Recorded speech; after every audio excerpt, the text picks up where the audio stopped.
Right, so this is Mervelee Myers continuing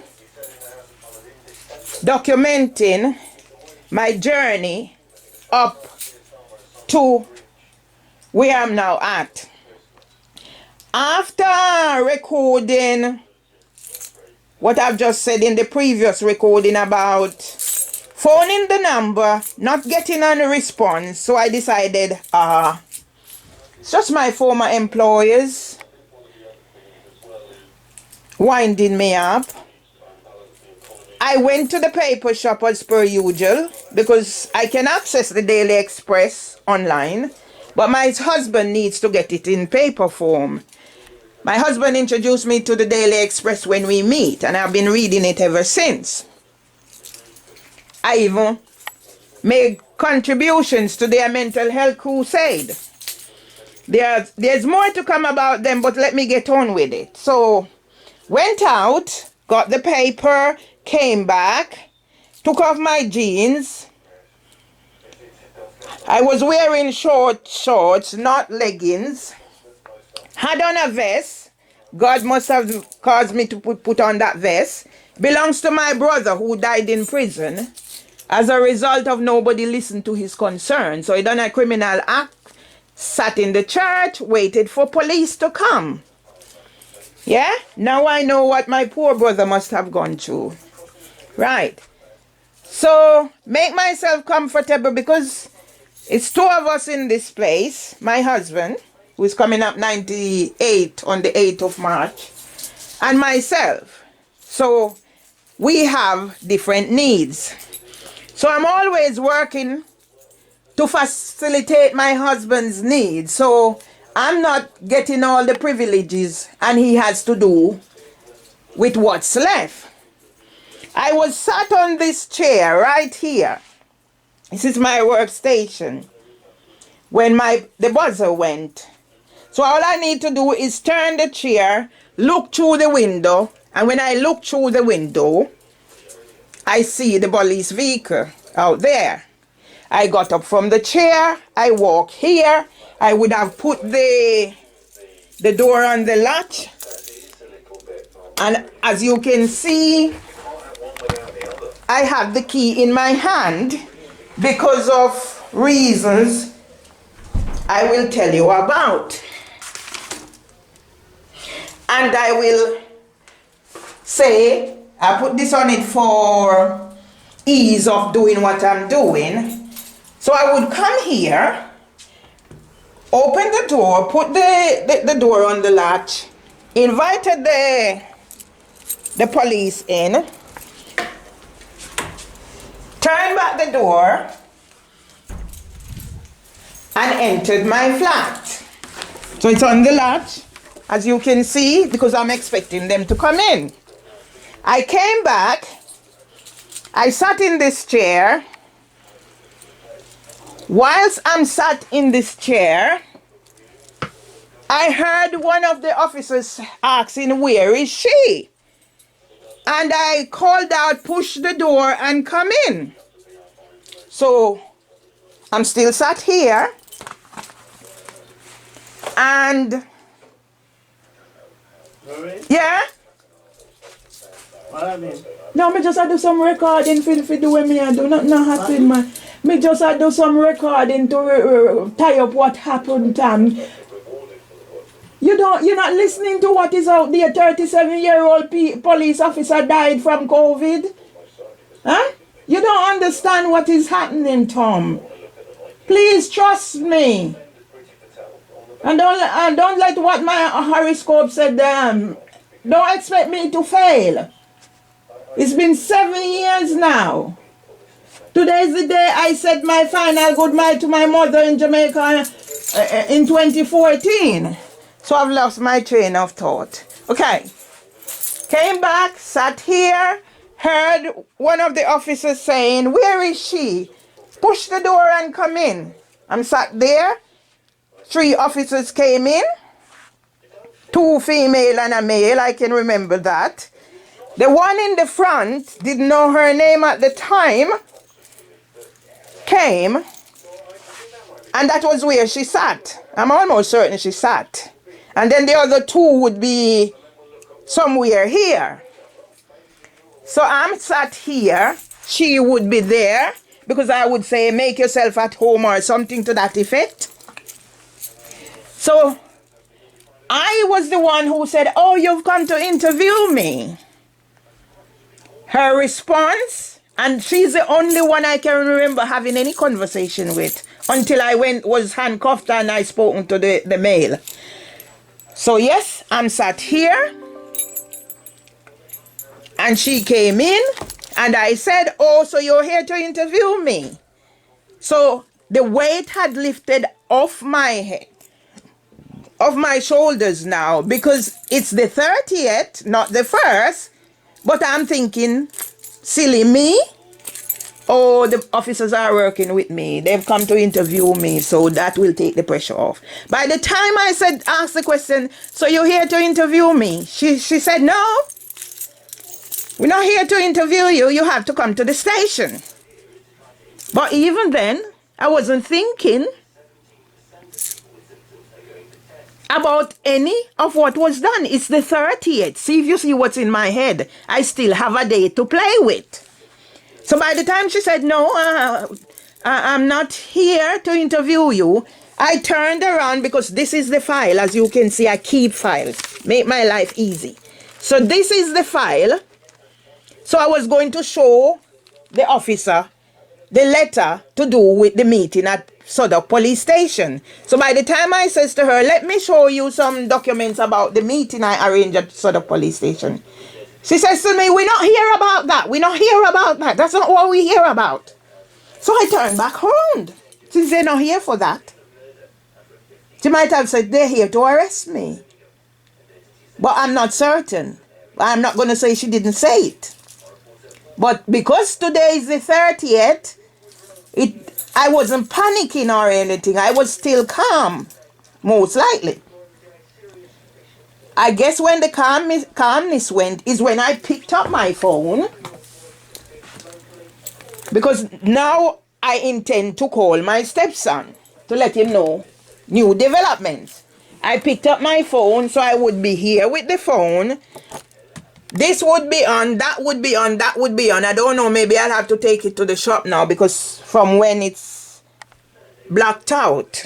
So I might take it for a final recharge up and then stop paying for maintenance.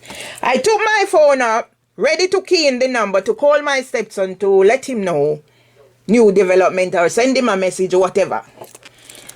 The same person who said we're not here for that, because the other two, I think they might still be stood in the perimeter of the doorway.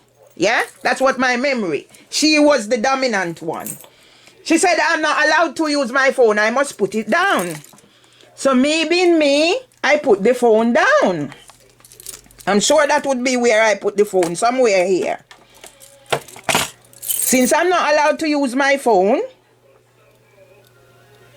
I got up off the chair.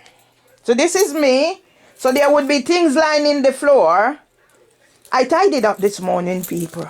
So there would be folders and stuff lining the floor, not maybe in this direction. And a paper was there, Daily Express.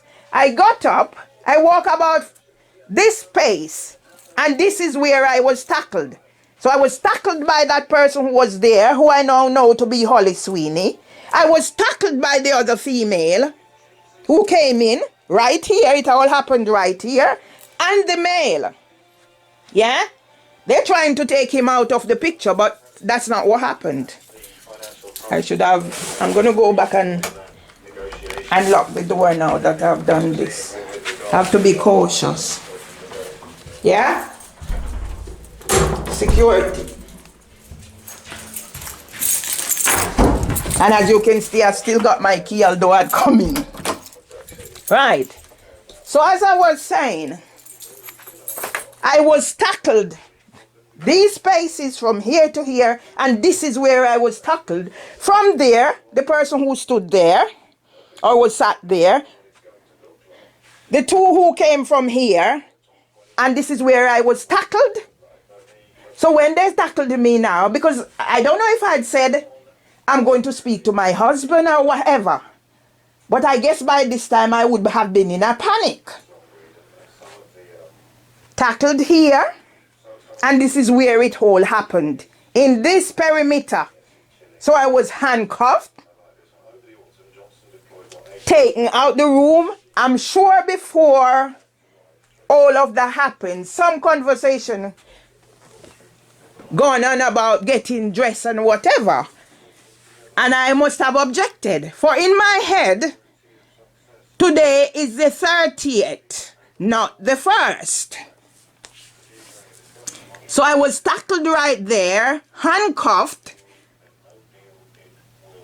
and I was shouting out, Tom, Tom, Tom. I was taken out through the door, went to the van, and the next thing I know, so I can't tell you 100% if I was escorted out of the house by the 3 officers or what. All I know, I was led from here in handcuffs, partially clothed, to the van. And the next thing, I heard the female saying to the male, you need to watch her. So he came and he sat I was on the back seat and he came and he sat on the side seat. So at some stage he was there watching me. I'm in handcuffs. As you will, when you read the thing, you will hear about disappearance and all that. And all that I've done, wrestled to one female and grabbed the taser off another. So whilst I was sat in the vehicle, I remember saying to the young man, the handcuff is hurting me. Yeah? To this day, I don't know if that young man responded to me. Right, I'm going to tie this up now. It was days later. My husband says to me, the foggy one was searching my bedroom. Yeah? Because I was sat out there being watched by the male officer whilst the 2 female was in here. I don't know what happened. Yeah? It was what my husband says to me days later. All right. After everything was said and done, I don't know how many minutes, how long I was there. I don't know. I have no timing frame. Yeah? I was driven. Yeah. I remembered one of the PC, the same one, Holly Sweeney, giving directions to someone else. So apparently, 2 vehicles came, a patrol car and a van. So she gave directions for the other person to go back with the car. I remember that distinctly. Right. I'm trying to remember now. So I was transported to the Walworth police station. Rickety, handcuff hurt in my hand. And the van was parked out in the yard. So by this time now, I'm in the van, partially clothed. And I started to shiver. At this time now, it was Holly Sweeney who stood outside the van watching me. Every time I looked at her, she made up her face. And if you go back and look in their report when she said, what she was doing was unnerving me. But I took it in my stride because I know that's how we black people say white people smile. They see you and they crunch up their face. But it was unnerving me. So I tried not to look at her as much as possible. But she was always making sure I see her. Right. At one stage, so by this time now, I was shivering. The friction of the handcuffs behind my back was hurting me. I can't remember how it go in order. But I remember I had some communication with Holly Sweeney, and I asked her, how old are you? And she says, 24. So I says to her, if my elder son had started a family when he got married, I could be his grandmother, her grandmother. And she says to me, if you were my mother, I could understand. I said, I did not say your mother. I said your grandmother. Yeah? That was one of the conversations I had with her. I won't say what sequences these conversations come into. But every time I see her looking at me, I'm sure she must have noticed I was shivering. And then later on, as I said, I don't know about sequences of what happened. She came and she sat on the side seat of the van and she turned to me and said, so she must have noticed I was shivering. She turned to me and she said, by the way, Mervelee, do you have any COVID symptoms? And I looked at her and I responded. I said, isn't it rather late now for you to be asking me that question? Yeah? She never asked, how are you feeling? Whatever. She must have noticed the shivering. Anyway, at one stage now, another police officer came to the van. No, he was outside the van. I called his attention. And I says to him, the last time that I had to call the ambulance out, or it wasn't the last time. I said I had to call out the ambulance on the 3rd of September 2020 because I had the shakes and I just couldn't control it. I says to him, I have Parkinson's in my DNA. I do not have a medical diagnosis for Parkinson's, so I cannot claim it as a disability. But I have a diagnosis for chronic anxiety. This little runted boy now, because I don't know if he has doctorate as part of his qualification, he's going to ask me, what do you do when you're having a chronic anxiety attack? Do you use breathing techniques? Yeah? The reason why I had told him about the shakes, because I was by now shaking uncontrollable, and the friction of the handcuffs was hurting me more. So I says to him, I told your colleague before I left home that the handcuffs was hurting me. I said it's hurting worse now. Yeah? But what really got me upset was when he's going to ask me what breathing techniques, because he offered to open the handcuffs for me to slacken them. And I said, okay, if that will help, that's fine. But what really upset me is the fact he's going to ask me what breathing technique I use when I get a chronic anxiety attack. I am in this situation. My hands are handcuffed behind me. I am scared that my limbs are going to start to crumble, because I do get those times when my muscle crumble and I have no control. I have muscle contract. The fingers just crumble. So that was the fear in my mind. So that's why I was seeking help. Yeah? He asked me now. So when he said to me, I asked about the techniques, I asked him what's his qualification, blah, blah, blah. So you know what's just going to trigger. So I just started cursing.